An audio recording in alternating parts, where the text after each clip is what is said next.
1.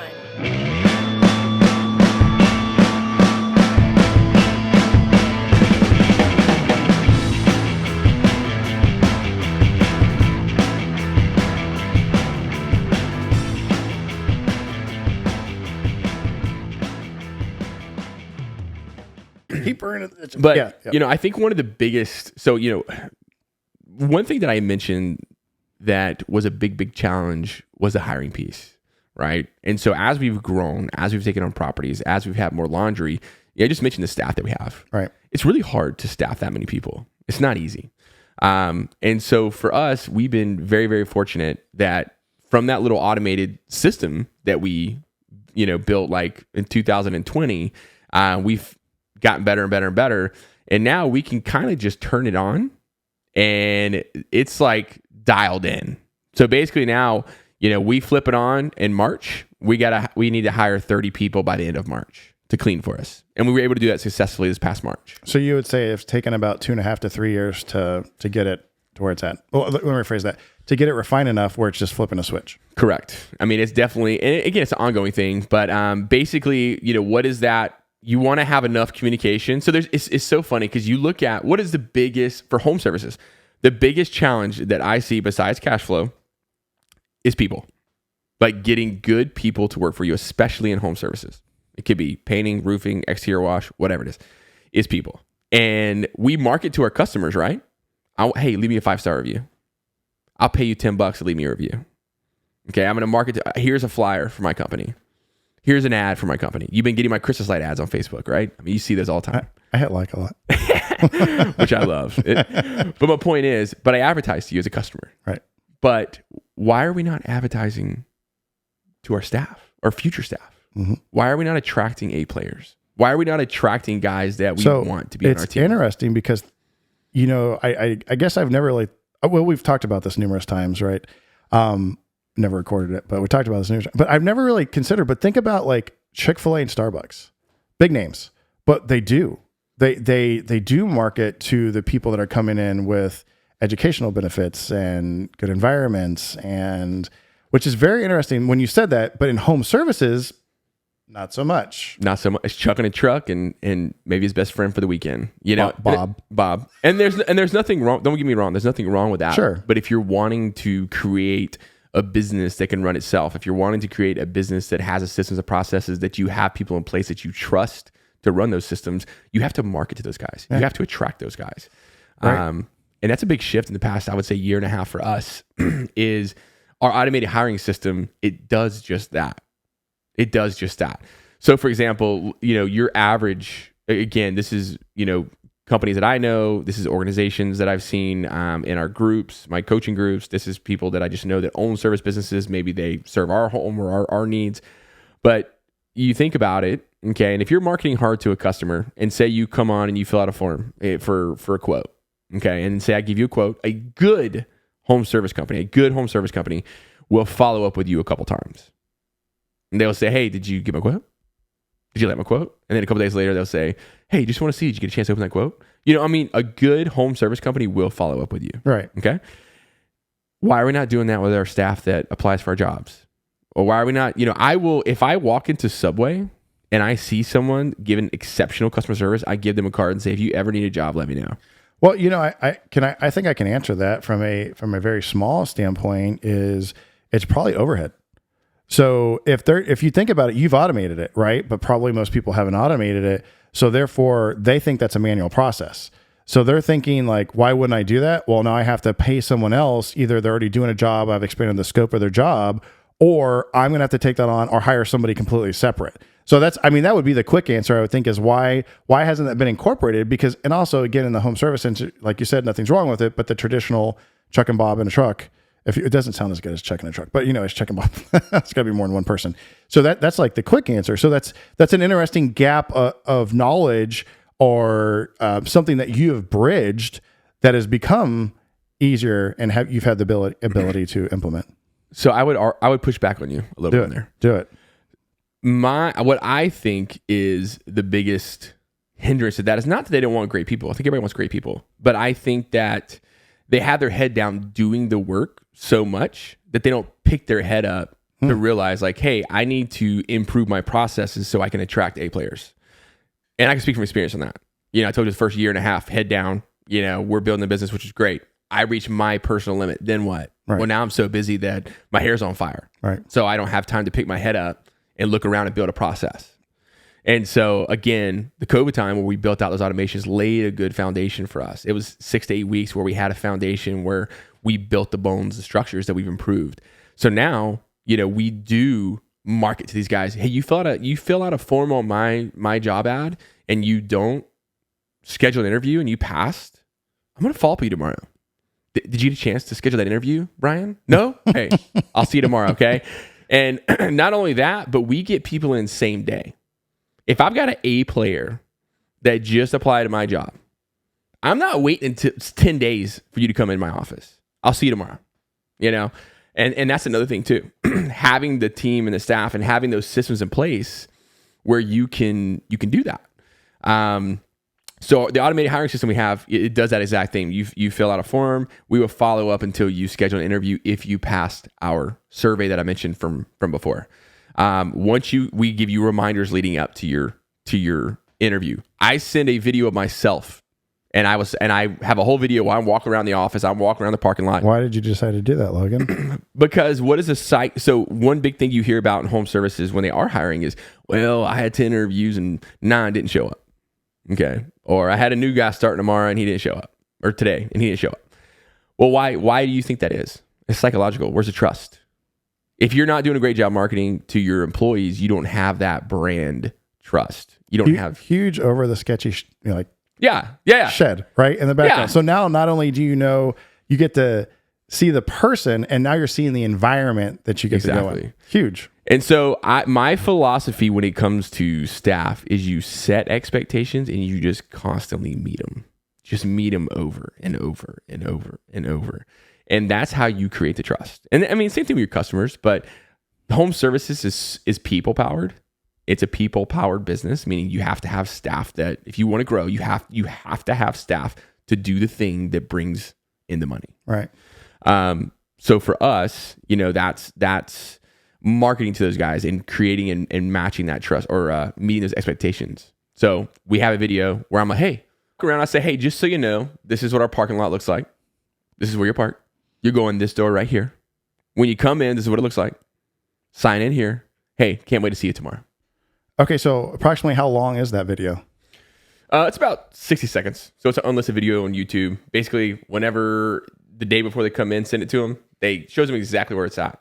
So is that like you doing it, or is that someone filming you, or? It's me. So I basically just hold myself out, doing a selfie, just kind of walking around. And when I walk out, I show them, the parking lot, and I'm like, hey, here's what the parking lot looks like. That way, when they do arrive, they don't have that internal dialogue of like, hey, is this the place that I have interviews or somewhere else? And they're able to, immediately know where they're at. I walk in, I show them around inside the office themselves, and I say, hey, look, here's where you sign in, here's where you sit. That way, when they do get there, again, you kind of just knock down that mental barrier and create trust. So that when they show up, they have the expectation, we meet that expectation, and we just continue to build that trust. So is everyone that's gone through the process, is that you're the final hiring person for, or is there someone else now?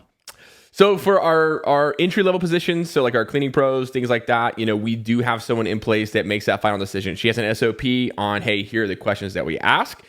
Here's what we're looking for. And she uses her judgment based on that to move forward or not move forward with cleaning pros. So she is the final say for that. Now, our leadership positions, office manager, operations manager, laundry facility manager, those guys, typically I will be the last interview that they have for those leadership positions. Gotcha. And so as far as like the infrastructure goes, right, in your teams, if you will, or team, how is that now? How is that? So you said, I've heard you say entry level, and then are there different levels now? So are you talking about like as far as our org chart from top down, or just like a hierarchical standpoint? Yeah. Yeah. So as far as our org chart goes, basically the way that it works is, you have me that's kind of acting as really the general manager. And then below me, you have several people that report to me. And so you have office manager, and then below her, she'll have like our office leadership, human resources, payroll, bookkeeping, customer service, like those kind of things that are reporting to her. And then if you come back up to me as the general manager and then go straight down, you'd have our operations branch. And so basically our operations manager would lead that, and below her would be operations lead. Below them would be our cleaning staff. So you got level 2, level 1 and general cleaning pros. You have inspectors and field supervisors, and team leaders. Our team leaders are people that know our process very well, and they teach our guys how to do it. Yeah. So when do they? So I know you just said, so I went backwards. So you have general, entry level, then you have level 1 and level 2. And so when do people get informed about like those different levels? So all throughout the hiring process. So like I mentioned, our automating hiring process, we try to put as many resources in there as possible to make sure that they have the information that they need. So we'll link to pictures, we'll link to Google Docs, whatever they can click on, and they can read about that. Now, when they come in for the interview, we have a hiring binder. The hiring binder is going to have that information. So that way, by the time that, say you're sitting waiting on an interview, you have 10, 15 minutes to thumb through this binder. Whenever we have an interview, now you and I can just talk about you, because you already know about the job. You already know how to advance. You already know how to get to the next level. And that's a very important piece, because if you're paying someone just a flat rate, if you're paying someone just a base pay and they don't have any opportunity to earn more based on performance or a roadmap so that they know where they can be in 6 months, 9 months, 12 months, that person is going to leave as soon as they find a higher paying job. What do you mean by base pay? And I heard you say performance. Yeah. So, so say you come in an interview and I'm like, hey, I'm going to, Schleif, I'm going to pay you $15 an hour. Okay. And you're like, okay, great. Sign me up. Cause maybe you don't have a job right now. Maybe it's better than what you got, whatever. But then you start working and you're like, well, hey, how do I earn more? And I'm like, well, you just got hired. I don't know. We'll figure that out later. Yeah. Okay. And a month goes by, 2 months goes by, and you still don't have a clear picture. Like, how do I get 16 an hour? How do I get 19 an hour? How do I get 21 an hour? How do I get to a lead? How do I get to develop my skills? Right. You're just at base pay. Okay. And that's a losing formula. But the way we try to structure it is we say, hey, we're going to give you base pay and then performance pay on top of that. So for example, our cleaning staff, when they first start out, they start out as a general cleaning pro. That's general. That means that you get only your base pay. So no matter what, you clean a property, you're getting this base pay for that property. Now, for people that are crushing it, that are doing a great job, we over a certain period of time that we have predefined that we tell them and they educate them on during our automated hiring process and our interview, they can become a level 1. A level 1 is you get your base pay plus you get this performance pay if you do it this fast, you're on time this often, and you do it this efficiently or have this kind of quality. Those are like that. Was it KPI or KPP? I can't remember which. Yeah. So key performance indicators, deliverables. But those are the 3 KPIs that we track for our cleaning pros. So a level 1 is going to have a different KPI than a general cleaning pro. Gotcha. So I need them to be on time more often. I need them to do it faster and do it better. A level 2 is our top cleaning pro. That's going to be, they're doing it the fastest, they're doing it the best, and we never have to worry about them. Those are level 2s. So they get more jobs, they get the highest paying jobs, and they get the highest bonuses. So that's just from an entry level standpoint. I mean, you can move up in a matter of weeks from a general to a level 1 because we have it based on a certain amount of cleans. Right. And so if you do that, then you can take a look at that and you can say, hey, look, once you get to 10 cleans, you have an opportunity to move up to level 1. Right. So it's interesting that you call yourself a general manager. Do you in other circles, do you call yourself a CEO by chance? No, I mean, so I'm not gonna lie. I'm sort of surprised you said that. I don't think I've ever heard you actually break it down like that, but I've always pictured you as the CEO. Is that on purpose, if you will? Is that purposeful, I should say? Is there something behind that? Just out of curiosity. Yeah. So owner CEO is the top title. That would be me. But the reality is when you make your org chart, you should write it out in departments and in positions that you want it to be. Okay. And so if you've ever read E-Myth, Michael Gerber, great book, he talks about treating your business like a franchise. Even if it's not a franchise, even if you don't want a franchise, just treat it like that because it's going to allow you to set up org charts, systems, processes, who reports to who, et cetera. Right. So one thing he mentions that I took to heart was write out your org chart and what those roles should be. And if you're acting as a certain role, put your name in it. Okay. So for example, like I'm owner CEO. Great. But right below me, the person that should be running the show is my general manager. Okay. And so that's why I kind of put myself there, is because I'm like, acting as that general manager right now. I understand. So I will fill that role in the future. Right. And then I'll, move up to owner, CEO. So I'm filling more than one role. Owner, CEO will be the top level of that rung, but then below that will be general manager. And basically all leadership in those other departments should be reporting to the general manager. So I know at some point you said, like, on the main webpage, there's quite a few videos of yourself and your leadership. When they go in, all the links point back. You don't go on and Indeed. It all goes back to the central. Are there other like educational videos that you've created? Because I know you said checklist at one point. Are there other things that have helped from a visual aspect for your cleaning crew to be more proficient? Oh, sorry, cleaning professionals. You mean as far as like to actually do the job? Sure. Yeah. So, I mean, anyone that joins our company, number one, you're going to go through a online learning course. And that's going to be your very basic, like, hey, how do I log in the app? How many other home services that you've had conversations with or heard about from your coaches have an online educational? I would say most of your successful ones, and when I say successful, I would classify like seven figures or above, where you're having to manage, like more than one crew. Most of them do have some level of it. Now, I think there's lots of room for improvement, but I would say, again, you're trucking a truck, your guys that are a one-man show trying to make a living for themselves. Right. Or maybe they have one or two teams, generally do not have that. Okay. There's no one locally that I've talked to that has that. But again, I'm sure that somebody has it.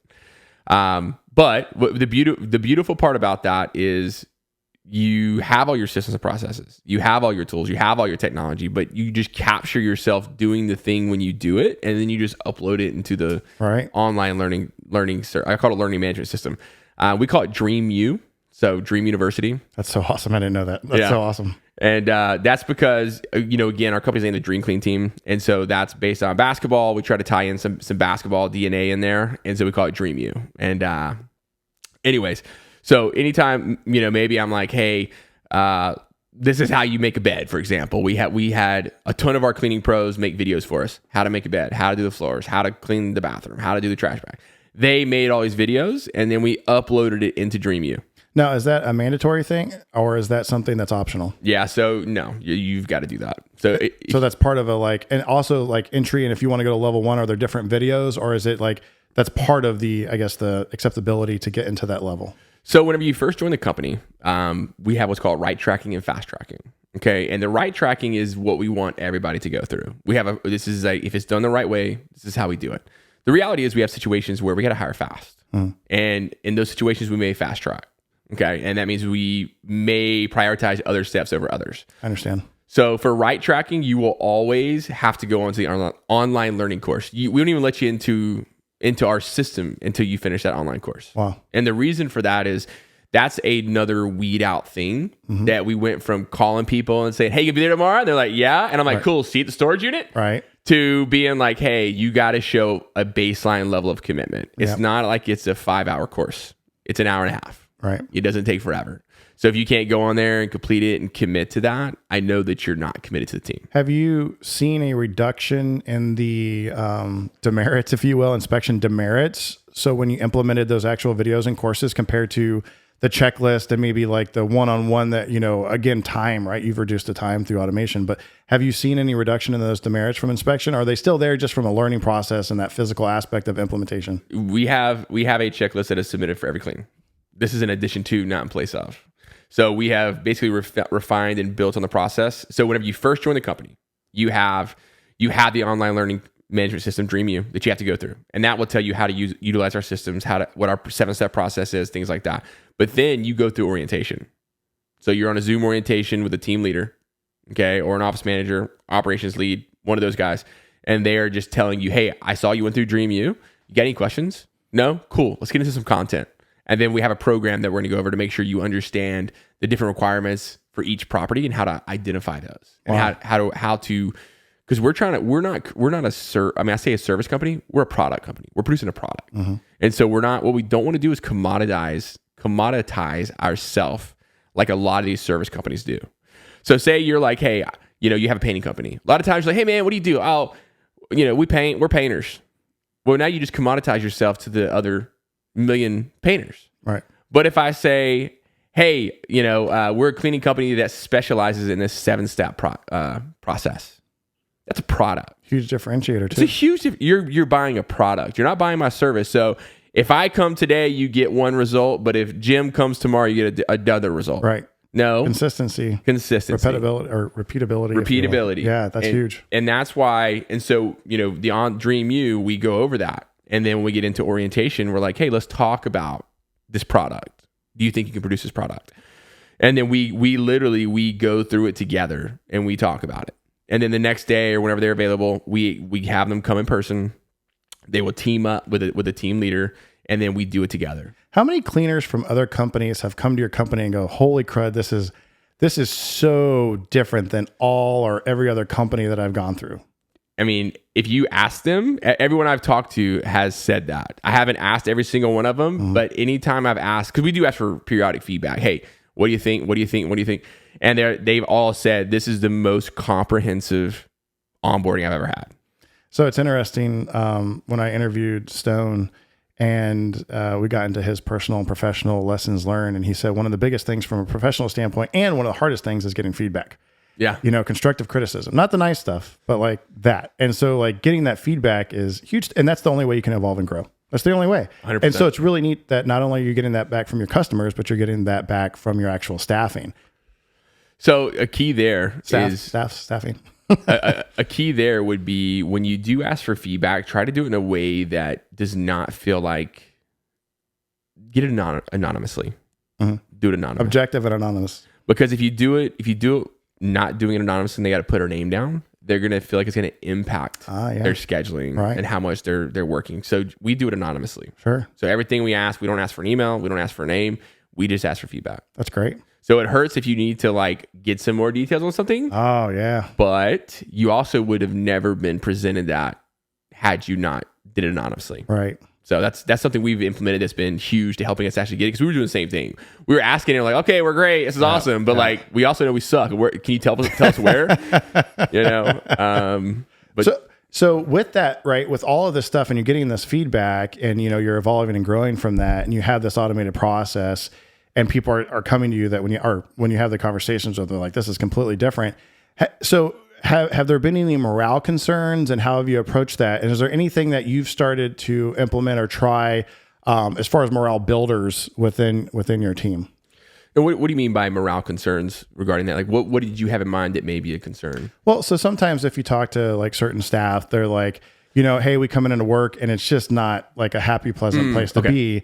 And then other people actually have functions, right? So like the company I work for has a Christmas function and, we have some leadership that come down and they have a function that we go to. So just curious about like, how do you look at, because that helps for sustaining and long-term keeping people as part of the company is keeping that morale high. So, have you had any lessons learned from the morale aspect? Because it sounds like now you have the automated hiring. So that's more of the process standpoint. Now we're talking about almost the soft standpoint, if you will, concerning the hard. And then just from the company standpoint, now that you're growing, have you started doing any kind of morale events?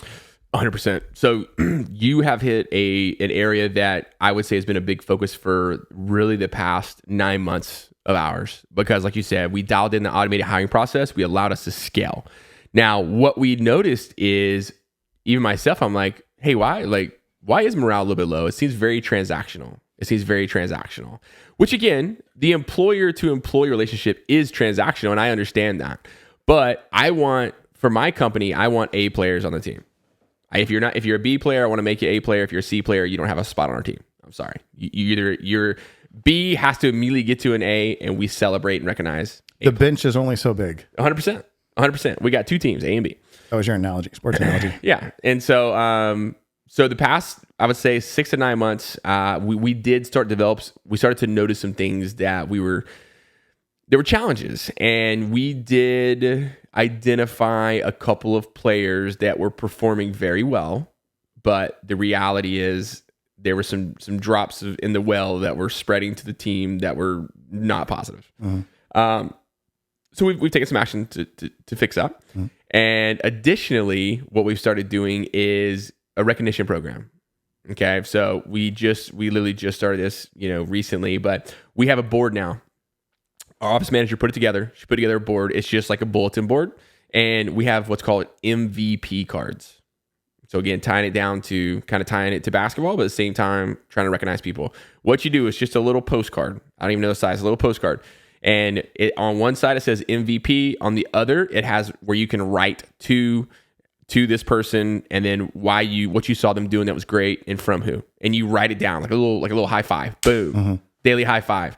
Hey, I saw you came in early today whenever you realized that we were short. Really appreciate it. Really helped us get through. Okay, boom, post it on the bulletin board. At the end of the month, we count up those MVP cards. Whoever has the most MVP cards, they get celebrated, recognized at our monthly lunches. And then we have a staff favorites form that they fill out, and they get some goodies off that staff favorites. So you have monthly lunches? Monthly lunches. With your team? Yeah. Where it's a celebration of that MVP, and it is usually a training session as well. So it's 2 in 1. Oh, wow. Great. Yeah. So lunch and learn type of deal. Lunch and learn, and with some celebration as well. So that way you kind of break it up where people don't feel like, oh, we're going to just be training for an hour and a half. Yeah. So those things were huge. Additionally, whenever people move up to level 1s, level 2s, we always give them shout outs. So if it's a cleaning pro, we will give them a shout out. That's something else that we've done that's really been huge to boost morale and improve recognition. And again, once you reach a level 2, you can go down to a level 1 again. So like if you're not performing, you can get knocked down. So a lot of times people want to hang on to spots, and that's been huge. Those are 2 of the biggest things we've done. The last thing that we've done that I would say has been the biggest change, the biggest impact is what we call the humble, hungry, smart score. I already like it. Humble, hungry, smart. So I don't know if you've read the book called The Ideal Team Player by Patrick Lencioni, but you should read it if you haven't. And basically, they have studied tons of businesses, tons of high performers, and they have nailed down what they identify as A players. Okay. And so we read the book, and then there's a great podcast by Tim Ferriss with the Maui Nui Venison Company. I think the guy's name is Jake Muse or something like that, but you can look it up. It's the Maui Nui Venison Company on Tim Ferriss podcast. He talks about how he implemented this within his company. He gives a bunch of templates, gives a bunch of questions you can ask. And basically we took that, we changed out the questions to be more specific to our industry. And what we do is within 30 days of hire, you have 6 questions for humble, 6 for hungry, 6 for smart. We send this to our staff after somebody's been interviewed for 30 days, on this team for 30 days. We send it to all their coworkers, and it's anonymous again. That's the key. Do not ask if you ask for someone to put a name down, contact information, they're going to feel like they're backstabbing. That's not what we're trying to do. Retribution. That's not what we're trying to do. Yep. So it's anonymous. And they answer, you rate between 1 and 7 on the questions of humble, hungry, and smart. And they have an overall score. And that equates to an A, B, or C. If you're a C, you're cut. If you're a B, you have immediate action items to improve. Wait, and this is from the staff? This is from the staff. Wow, our team, I should say. This is from our team. Wow. And so if I start in our company and in 30 days I get a C, I'm done. So it's... Go ahead. It's... I'm trying to think of something not extreme like Lord of the Flies, right? Like but that's very interesting because I'm hoping that's right. Not only cutting out the performance, but the toxicity that could potentially come into play. 100%. Wow. And so I would tell you the knee-jerk reaction that most people get whenever they hear that. They're like, well, you're just going to be backstabbing. You're going to be trying to get so-and-so to be a C. Mm-hmm. But it's not the case. Okay. And it's so funny because anyways, we implemented this, and one of the ladies that works for us, she voiced that concern. But then we still did it. And we had her humble, hungry, smart. She ended up being a B. We had some action items to get her to an A. It did a world of difference. She goes, whoa, I didn't realize this is what it is. I feel like I have clarity. I can see why this comment was made or why I feel like I have clear action items to get better, and I'm committed to doing it.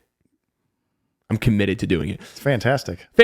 Now, and I will. And also, by the way, sorry to interrupt, but that she received it like that. 100%. Huge. Where 100%. There's that, a little bit of, 100%. defiance, if you will, at the beginning.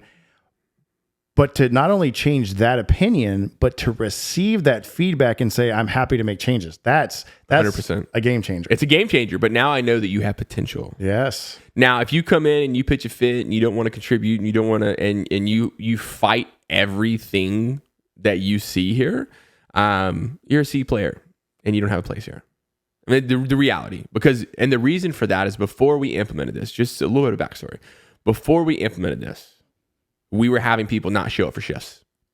We were having people not complete shifts. We were having people not meet their KPIs. This is mainly for our facility staff I'm talking about right now. So what happened is I call out. So now you're coming in next. So now you have your expected quota to meet for the day, but you also got to meet mine. Mm-hmm. But then if you called out, me and you both called out, the next person has double. Well, technically triple because they're still doing their own, but I understand. Theirs plus double, triple. But my point is, it was a major issue. And what's interesting is when you do these things anonymous, I have my picture of what I think you are, right? But the reality is I'm not in it day to day.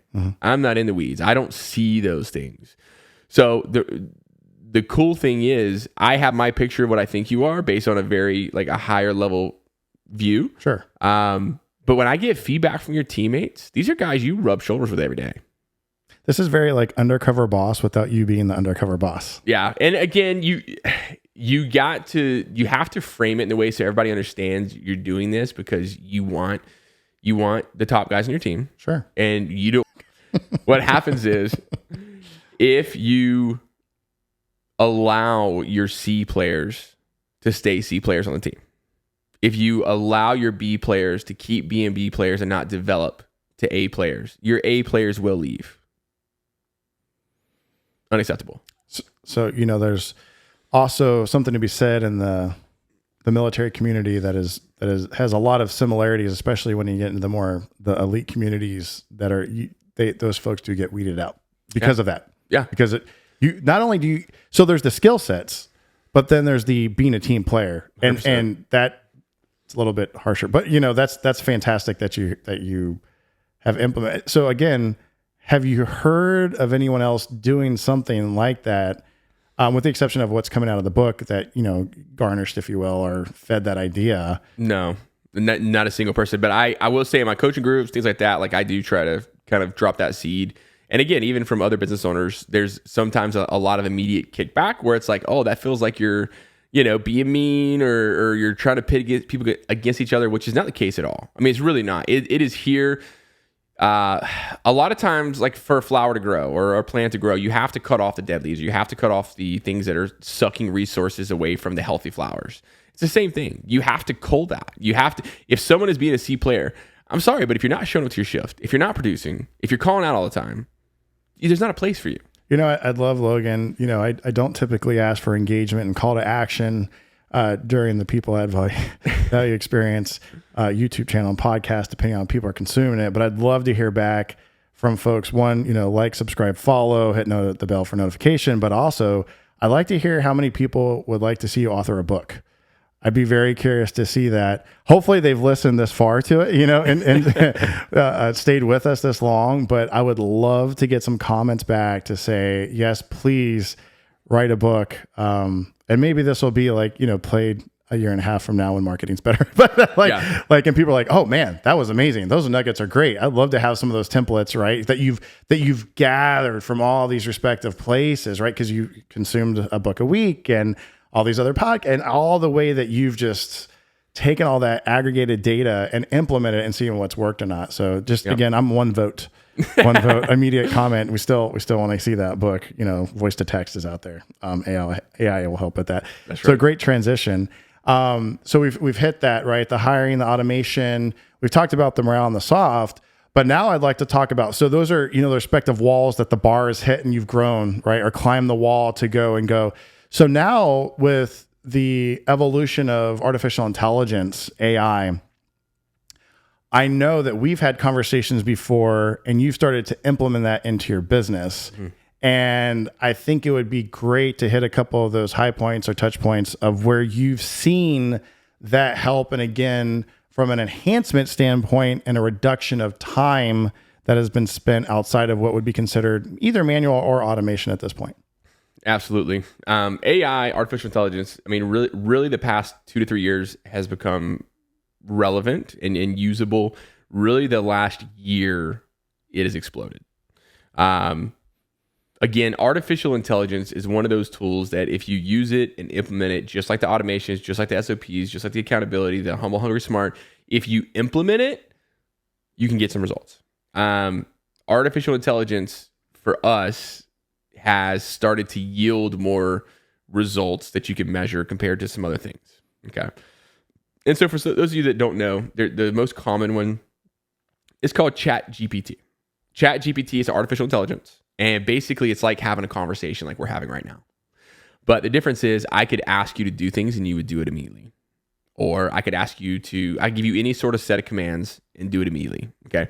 So I could go to ChatGPT. It's a little chat box. I would give it as much information as I can about the question I'm asking. So for example, let's say this podcast. I could take this transcript from this entire podcast and I could copy and paste it into ChatGPT's chat box. And I could say, hey, ChatGPT, this is a podcast I just did with Schleif. It's called the PAVE Podcast. Can you please summarize it and give me the top 10 chapters of this podcast? And can you do it in a way that's geared towards business owners? Or can you do it in a way that's geared towards, small families, small local businesses, whatever it may be? And it will take that entire transcript and it will break it down into that concise thing that you want in a matter of seconds. And so the difference is where post editing may take hours for this particular step, it may take a couple minutes because you're still going to want to go in and revise some things. Right. But it significantly cuts it down. Now, I'll give you a couple ways that are there's so many rabbit holes you can go down with AI, but specific to ChatGPT, I will give you my favorite things right now that I'm doing with it. Please. My number one thing that I implemented a couple months ago, maybe even a year at this point, automatic responders to Google reviews. So I have set up an automation where anytime a customer leaves a review on my Airbnb cleaning business, my holiday lighting business, my exterior wash business, which we'll touch after. Yeah, any of those businesses, it will send it to. I have a prompt where I say, "Hey, ChatGPT, anytime that you get a review, I want you to respond this way if it's positive, respond this way if it's negative, using this information." And it will, anytime I get a review, it will respond using those prompts specific to that customer, specific to the words left in that review. So it's not just like oh, thanks for your feedback. No, it's like, hey, I'm so happy to hear that you loved your Airbnb cleaning for Pelican 602. We love that you love our towels there. We hope to see you soon. It's that specific, which is amazing. This is things that companies used to have to do. I was paying for the longest time for a company to do this for me. Mm-hmm. And if anyone's interested, I don't mind I have a video on how I set this up. I can drop a video in the show notes for you if you want. Free for now. Free for now. Maybe not forever. So that's my favorite. That's one of my favorite things I've done right off the top of that. Number two, one of the things I've done is there's something called, something that connects to ChatGPT. It's called custom GPT. You can drop your own documents. Okay. You can drop your own documents into custom GPT. So for me, one of our core values is use your resources. That's one of our core values. Okay. I want people to use their resources. I don't want to be asked, every question I don't necessarily have the answer to, or every question. I want someone to have one person or one thing that they can kind of go to for central information. So as we grow, our resources get spread across Google Docs and our learning management system and maybe Google Sheets, and it just gets spread out. And it's hard to consolidate it in one place.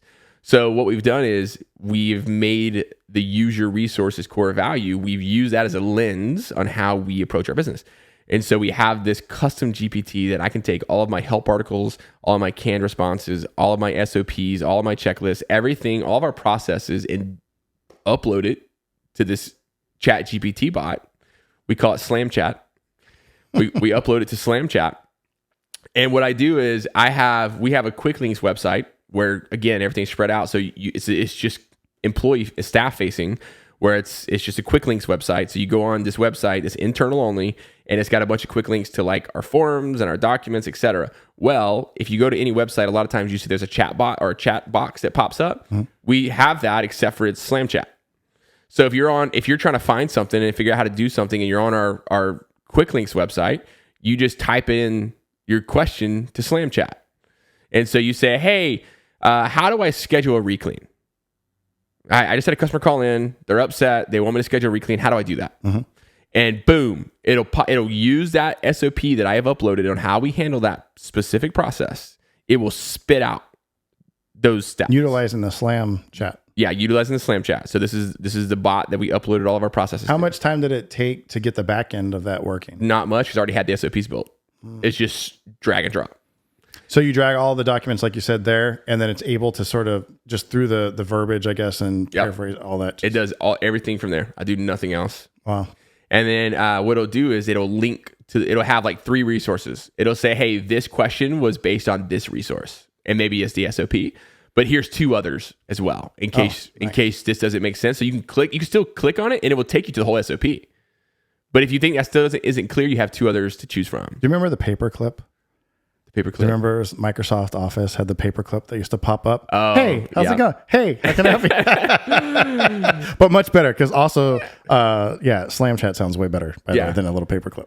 But do you have like a little like avatar with it or no? We do. It's actually. Do you really? I do. Yeah, you can do your own avatar. Is it like dunking slam? It's like a bot. It's like a bot that's in the shape of a basketball. That's awesome. Okay, thank goodness. Okay, good. With the theme, you got to keep it. I love it. I love every second of it. And so we do have that. And again, that's something else. I think to connect as many documents as you want, it's like $50 a month. Again, that's like so much better whenever I'm saving myself hours a week. I'm saving my other leadership hours a week. I mean, you're saving tons of time across the entire organization when you give your team one resource and it has pretty much everything you need. Now, the beauty of it with that specific thing is you can create passwords and different chats if you want to keep it department specific. Wow. So if you only want resources for customer service, you can have your own chat just for that. If you want to keep it just for your admin, that way everyone doesn't have access to all your processes if that's something you don't want. Sure. So that's one of my favorites. So the review software and then Slam Chat's a big one. Those are 2 ways that have you done any marketing with AI? I know we talked about some of the graphics that you can create. I don't know if you've done that yet or not, but I was talking to a buddy at work the other day, and what I've seen I've seen a lot of success from folks that will utilize ChatGPT in an instance of, create the verbiage going into this product, whether it's Mind Journey, whatever kind of graphic AI that they're utilizing. And they'll say, give me 500 words to describe this and whatever else. And so what it's done is, and then give me 4 variations. So I'm selling ice cream on the beach or something like that, right? And give me the background with surfboards of different colors and all these different, and so they're kicking out all this stuff, and now they have it for social media, pamphlets, and so on. Is that something you played around with yet at all? So I've not specifically to images, but I have to like text. And so what I mean by that is we try to do drip sequences for customers, but again, come back to staff. Like I'm trying to keep my staff engaged. I'm trying to market to my staff.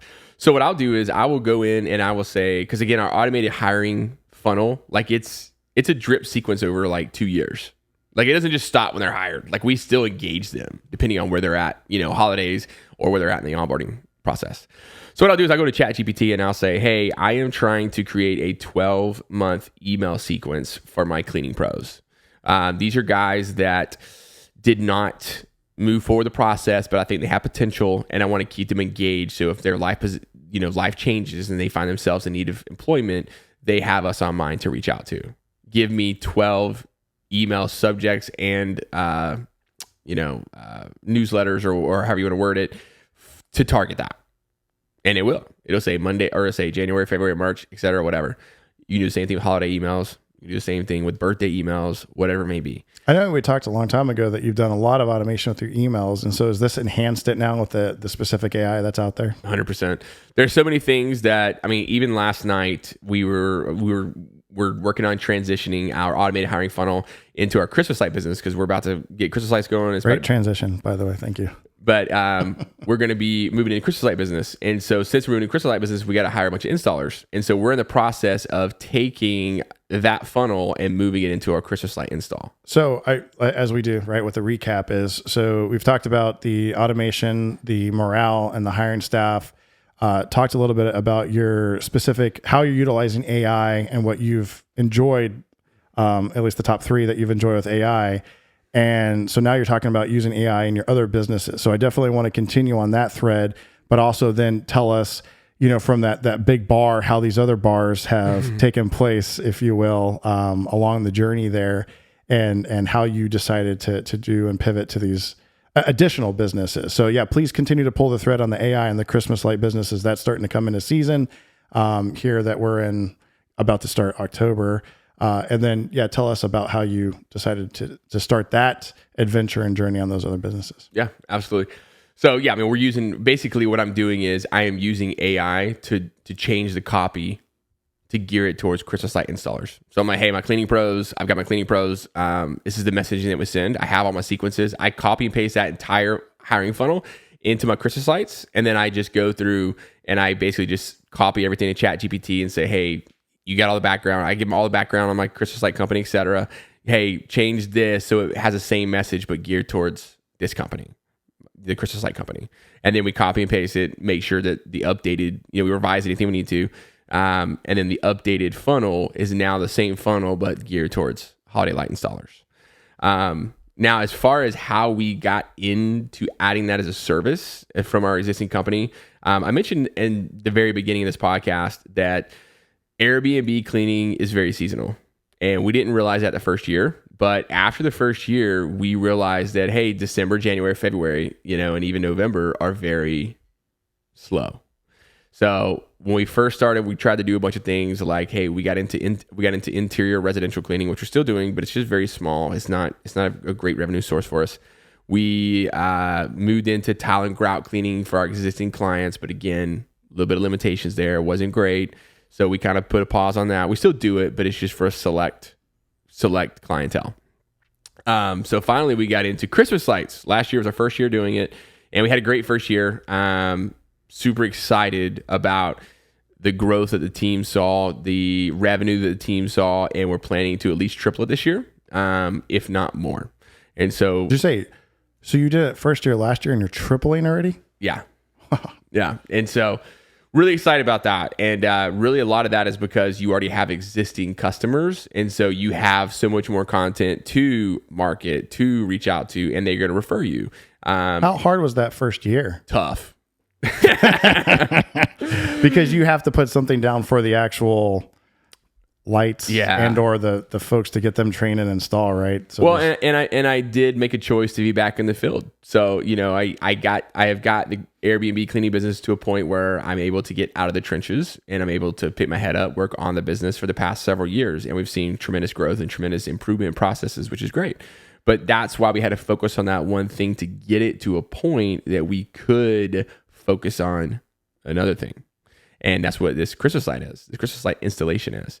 And with that, you have to be I've found that I have to be in the field a little bit to understand enough to refine the processes, to build the processes. So it's a commitment. It's a commitment that we've had to make. So it was very tough because I'm very fortunate that we have some guys that have lent us their resources to be able to even know what we are doing. But again, getting out there doing it, now this year, hopefully I'm going to have a lead installer who can train the other guys. Now I'm going to have, we're trying to buy a lift so that we don't have to keep renting, because that was a surprising, unexpected hurdle was last year. We needed lifts and they're not always readily available. Oh. And so you'd have to wait 4 days and put a job off, for 4 days. Right. Yeah. We lost a couple jobs like that. We had a job, we had a couple jobs like that we just lost because we didn't have the lift. So we're like, okay, well, maybe we buy one this year. So that sounds like that was concurrent, but how was there a lot of market research that led to that? Because there's other off-season entrepreneurial small businesses that you could have gone into. Was there a ton? And how did you hear about Christmas lights? Yeah, it would be within our coaching group. Basically, every year we get together and we take a look at our business from the previous year, and we basically just everybody does an analysis together, and then we look forward to the next year, and we're like, okay, what's our goals for next year? And this is the first time I'd ever seen where the guy's like, hey, here's my service, here's what it did. And I'm like, what? Christmas lights? Like, what is that? And I started doing the research in our area because he was in a colder region, which made a lot of sense for Christmas lights. But I was like, we're in Florida. Like, are we going to have a bunch of people that want Christmas lights? Did a bunch of research and realized there's a couple of bigger names in the game in our area, but not a ton. And there is opportunity there. So basically utilizing that, we found, we have a supplier that's been very generous with us. They originally were attempting to franchise their company, but they decided not to. And so since they're not going to do that, they are just essentially providing training and resources as long as you commit to buying product from them. Yeah. Interesting business model, but yeah, sounds like it's working. So we did that last year with them, and we bought all of our product with them. Matter of fact, we bought so much product. It was their first year distributing. We bought so much product from them. They actually reached out to us this year, and we're actually distributing as well now. That's awesome. We're a sub distributor. That's great. And they shipped it to us. And so you're looking at tripling potentially your customers as far as consuming the product and the potential for other revenue stream of distribution. Correct. And again, there's a lot of shiny things that can come across your table. And so it is very important that we dial in on that one thing. So our main focus is strictly the installation side. If we get a couple sales on the sub-distributor side, great, but we're not really pushing that hard. We're not really putting a lot of time and resources in that, because it is so important that you focus on that one thing, get it to where it needs to be. And then again, if something with the distributor side comes along, great, but the focus is the installation side. Yeah, I'm surprised you need a lift. Being so tall, I thought you'd just reach up. Well, this would be like a 35 to 55 foot lift, so a little bit taller. Some really tall roofs, you have to get it. Oh, yeah. So that's interesting. So we haven't really talked about too much, but the Gulf Coast Sud Squad. Did I get it right? Yeah, that's it. I try my best, man. All these alliterations. Yes. How is that going for you so far? Gulf Coast Sud Squad, I would say that's our exterior wash. We do pressure washing, gutter cleaning, window washing, driveway cleaning, things like that. We started that. This is our first year doing that. And really the idea is that and the lighting service would be its own, like it would be its own company that kind of... Since they're already up that high, having the ability to clean stuff while you're up there. Yeah, it would end up kind of being its own thing. Like where they're complementary services. Gotcha. And that's really the idea. And so this past year, I would say we got off to a good start as far as that we had a lot of customers. But the reality is it got to, so when I bought a rig and I put it on the truck, I rode around with it for like 6 months. The plan was when I got it to put it on a trailer and then have other staff members available to be able to do it. The Airbnb cleaning business is one of those situations where it gets busy and you prioritize things. Right. And this happened to be deprioritized. Right. So I would say even with that said, we had a very successful first year. Like I think we're set up for next year, but we could have done better had we had the bandwidth to focus on that one thing. It's like a bar that's faded that can come back to being full or filled 100%. in later on. Yeah. Right? 100%. Yeah. And so it is one of those things where right now, out of all of our services, that has taken a little bit the longest to get off the ground to lift.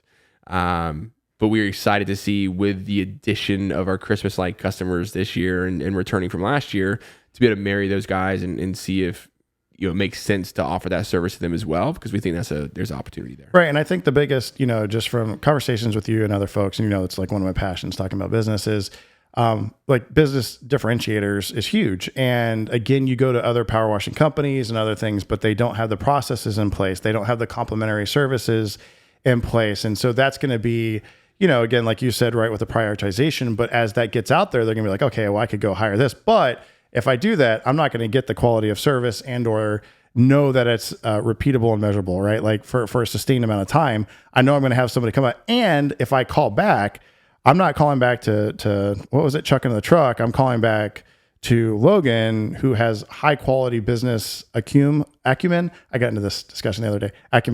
Business acumen, and will provide that. Hey, listen, we're sorry. We'll come back and do it. Where if you do Chuck in a truck's like, nope, sorry, I'm out of here. I don't need you anymore. You look for repeatable customers and continuing that business opportunity with them.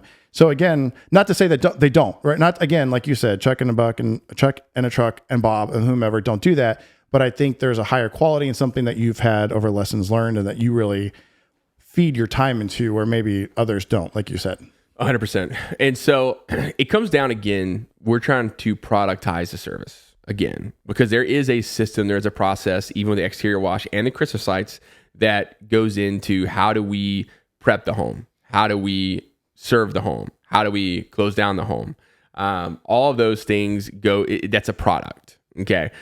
some of these other guys, don't get me wrong. There are several local companies that are great, and they have processes and they have these things. But should you choose to go the lower rate, you just care about price. I just want the lowest rate to get my house washed. Great, but whenever you have a problem, like you've got bleach on the side of your house, and now you got to repaint your home because they shouldn't put it on that type of material home. Is that person going to have the insurance to cover it? And I can tell you that I've seen people go out of business on situations like that because they couldn't cover the cost of that. Okay. Or if you call them back, how long is it going to take them to come back for a reservice? Because if it's just if you call them back, if they come back, when you call them back, how long is that reservice going to take? Is it going to be next day like we can offer? Or is it going to be next day that turns into a week, that turns into 2 weeks, that turns into never hear from them again? Because that happens a lot too. So again, you do get what you pay for. And I will never, ever, for our service, our product that we're trying to produce, I won't race to the bottom. So if you do want the lowest price in town, we're not a good fit. You're not my ideal client. You're not my ideal customer. We're not a good fit. And the reality is, if you want the professionally wrapped truck, you want the processes, you want the nice equipment that is being used in your home, you want the protective measures this covers your door because it's got a nice stain and we don't want to get anything on it that would ruin that stain. If you want those things and not just how fast can I get from house A to house B with minimal prep and takedown, if you don't want that, then you need to go to the smaller, company, which is fine. That's okay. Right. But again, that's the difference. And that's why some of these companies they're not going to go to the bottom, right? Because they do provide a premium service. And if something does go wrong, typically you're more protected. Yeah. Like I had a friend in Crestview, had the service done, and they made floodlight not work, just continue to be operational.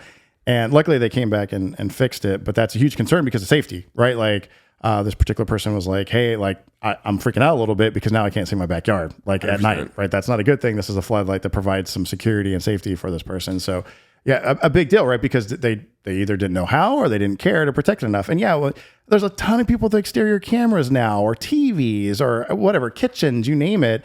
And it's barbecues, if you will. And it's very important for them to be, because now I'm not only am paying that, now I have to pay somebody to come fix that. And also I'm not going to do business with you again. Right. 100%. So that's huge.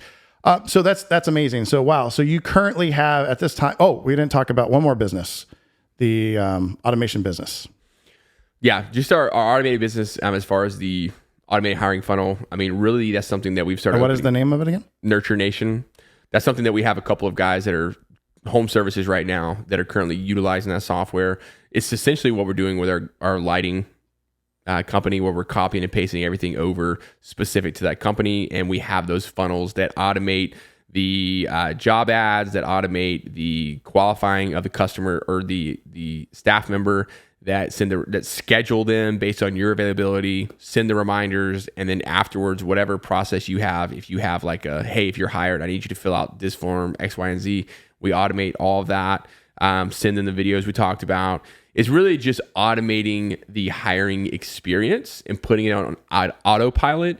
So that way, even if you do have your head down working in the business, you have something in the background that's booking you candidates, that's filling up your interview calendar, that's making sure that even though you're doing the thing, or if you're not doing the thing, you can focus on the business while still getting qualified applicants on autopilot. Is this something they can Google, or do they need to go? Is it through the Dream Clean Team website or Facebook page that they can find this service? It's just nurturenation.io.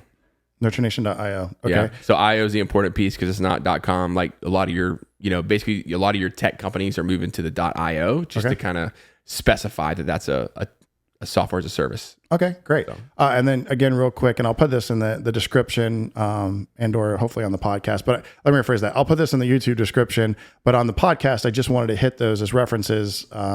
So if you can, just give your Facebook or your website for your other respective businesses. Yeah, so we're on Facebook for the Dream Clean Team and also on Instagram. Same thing with Gulf Coast Sud Squad, which is our exterior wash company. And then Gulf Coast Lighting Pros is our holiday lighting installation company. Okay. And that's currently on Facebook as well. You can find that and schedule a quote. We're pretty much just on Facebook, Instagram, and you can actually find us on LinkedIn as well. Okay, great. So now that I think we've wrapped up that, which is all amazing, by the way. I always told you one day, just remember the little people when you knew the little people back in the day, especially after the book booms. And I'm going to help you with that just for funsies. I just want to be in the beginning. Hey, thanks, Schleif. Or that's it. Just in the beginning of the book. That's all I have. That's right. That's all I want.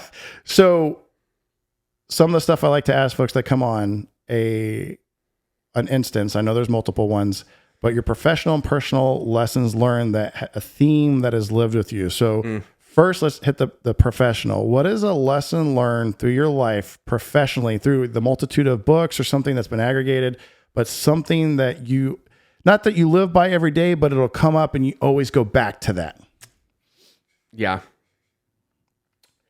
So this is it's a tough question, and I'm not able to nail down one thing or resource, but what I can say is it's an accumulation of common threads. And so what I mean by that is whenever you read books, talk to people that are performing at a high level, you start to notice common things. And I would say an accumulation of those common things professionally has been huge. So for me, what that looks like is a strict daily routine. Part of that is writing down my goals every single day. What are my top 10 goals? And I write them as, if you've not read it, I got this from Napoleon Hill, Think and Grow Rich, and then also Brian Tracy Goals. It's very similar. But you write down your top 10 goals like you already achieved them in the year you're going to achieve them. For example, one of our goals is I own a $5 million Airbnb cleaning company in 2026. And then you have 9 other ones like that. Some are professional, some are personal. Huge. And what I will say is writing that down every single day, you start to notice things around you that are opportunities to reach one of those goals. Had a great conversation with one of my coaches the other day about this. And we got kind of creative, and all of a sudden you're like, hey, you know what? These 2 goals you could marry. You could do this and this, and all of a sudden achieve both with one thing. And you're like, whoa, that speeds up the timeline so much. So writing down your goal, having a strict routine, and writing down your goals being one of those, your needs to be 10, professionally and personally, huge. Personally, and I would even, again, this kind of bleeds into professionally as well, but personally, feeding your mind with the things that are going to give a positive output. So I mentioned, hey, I went through, again, I've not as much recently, but the first several years, a book a week. I would rotate leadership, personal development, business processes, and then just something I liked, was interested in. Could be science, whatever. I just rotated through to give myself enough time to work on all those things, even though I was constantly reading. So giving and surrounding yourself by people that are high performers, because believe it or not, the people that you surround yourself with, the knowledge, the information, the intake that you allow in your mind dictates your output, like what you're going to do in life, how happy you're going to be. Are you around someone that is always complaining? Are you around someone that things never go right? You're not going to be happy in 6 months, right? Because you're feeding your mind with that. Or are you with someone that's constantly celebrating you? Are you with someone that's constantly doing things to push themselves, putting themselves in uncomfortable positions, trying to do things that aren't easy to them? Because that's going to make you want to do that. It's going to make you want to be better. It's going to make you want to do uncomfortable things. So ingesting and surrounding yourself with knowledge and people that are not only positive, but that make you get uncomfortable. Positive growth. And positive growth. Yeah, for sure. Being uncomfortable. If something is uncomfortable, if something, you feel like is tough, for me historically, I always think to recognize that, because that's that wall. Yep. And if you can climb that wall and get to that tough thing, like that's where growth really is. Yeah, that's Woo, dropping nuggets, bro, and not the kind after Taco Bell. All right, so we've reached the end here, and with everyone that comes on, I like to ask a special question, and so I've changed it up, by the way. So you can take a second, think about this. If you had an extra moment in your life, would you want it in the past or the future?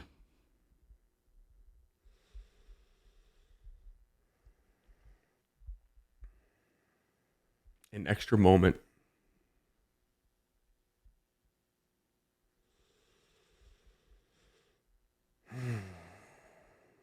Knee-jerk reaction. I've won in the past. Mm-hmm. Do you feel comfortable saying why? I think so. Part of my daily routine that I mentioned was gratitude, and saying what you're grateful for. And I think having a moment that's been a peak experience, that's something that maybe you look back on and you really enjoy. Going back and maybe trying to really identify what makes that peak experience, like how much you appreciate that thing, so that you can try to have more like that. Yeah, that's great. Yeah, it's funny. Like I said, I've asked that for a couple of different people, and some people are surprised because people do answer in the future. They'll say in the future, and it's whether that's a monetary thing or something like like Back to the Future. Like I'd love to know, right? Like the stock market, and who won the World Series in 10 years, and like I said, I was having a conversation with my buddy Stone, and he was like, well, the stock market, like it'd be awesome. Where Apple and Google and all those things are, like, what's the company that that doesn't know about in like 10 years that I could put half a penny to now. But a lot of the folks that I've talked to that say past, which is great, by the way, that was interesting that it wasn't like, while it was a unique experience, it wasn't like some folks that have had someone pass away or something like that, a relationship that wasn't mended or something like that. That is something that's triggered them. So it's always interesting to hear that answer. Well, not only the answer of like, would it be the past or future, but also like the reasoning behind that. So thank you for sharing that. That was very important. Logan, it has been amazing to sit down and finally have the opportunity to record all of these nuggets that you have locked up in that giant brain of yours. I think, and I hope that people have the opportunity to listen and watch this respectively and understand how valuable you are, not from a standpoint of monetary, but valuable of lessons learned, and just your journey along the way and how people can just get that value from those experiences that you've had. It is fantastic. And not only that, but from a personal standpoint, you didn't touch on it, but you coach often. And so some of that, not only with your kid, what you try, but you've coached and helped others along the way. And so not only have you added value internally to your nucleus of your family, you've added a ton of value, and one of those being, my daughter, Riley. So we really appreciate that. That has been now lifelong friends, right? Just from some of those instances. So I'm speak for myself and others out there. We do appreciate you taking the time and effort to do that for other families and grow them from a skill set and little people into big people and members of society. So is there anything you wanted to wrap up with? No, Shalife, I appreciate you having me on this podcast. Look forward to doing it again in the future. So thank you again for having me. 1,000,000%. You got it. Thanks, Logan. And everybody, thanks for listening to People Add Value Experience. Until next time.